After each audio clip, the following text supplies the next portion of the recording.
छोटी काई और आवाजों का बाग। एक बहुत दूर पुरसुकून जंगल में एक छोटी सी और खामोश सी काई रहती थी जिसका नाम चिपको था।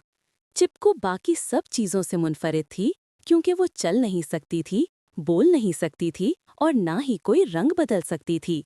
वो बस एक पुराने पत्थर पर चिपकी रहती थी। इस जंगल में हर चीज बहुत शोर मचाने वाली थी। फूल खिलते तो चिड़चिड़ाहट की आवाज आती, दरख्तों के पत्ते हवा से टकराते तो वो हंसने लगते, यहाँ तक कि नदी का पानी भी जोर जोर से गाता हुआ बहता। चिपको इन सब के दरमियान खुद को बहुत तन्हा महसूस करती थी क्योंकि वो कोई आवाज नहीं निकाल सकती थी। वो एक आवाजों के बाग में सबसे ज्यादा खामोश चीज थी। एक दिन एक लंबा पुराना दरख्त जो सबसे ज्यादा हंसता था अचानक उदास हो गया। उसकी हंसी रुक गई और उसके पत्ते शोर मचाना छोड़कर बिल्कुल खामोश हो गए। जंगल के दूसरे रिहायशी परेशान हो गए। तुम्हें क्या हुआ? हंसो, एक जोरदार फूल ने कहा। गाना गाओ, नदी के पानी ने शोर मचाया। लेकिन दरख्त खामोश रहा। आखिरकार जुगनू परी ने चिपको की तरफ देखा।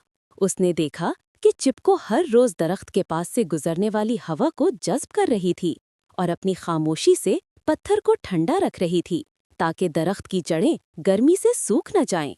जुगनू परी चिपको के पास आई और सरगोशी की। चिपको, तुम खामोश रहकर भी सबसे बड़ा काम कर रही हो।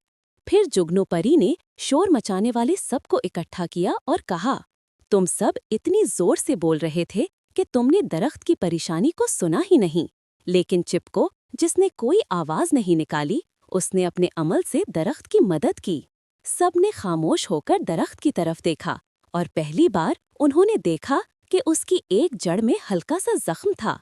अगर चिपको उसे खंडा ना रखती तो जख्म ज्यादा बढ़ जाता। इस दिन के बाद जंगल ने एक नया सबक सीखा। उन्होंने सीखा कि जब आप खामोश होते हैं तो आप दूसरों की आवाजें सुन सकते हैं और कभी-कभी आपके आमाल आपके अल्फाज से ज्यादा ताकतवर होते हैं। दरख्त मुस्कुराया। चिपको अब भी खामोश थी, लेकिन अब वो आवाजों के बाग का सबसे अहम हिस्सा थी क्योंकि उसने सबको सुनने का हुनर सिखाया था।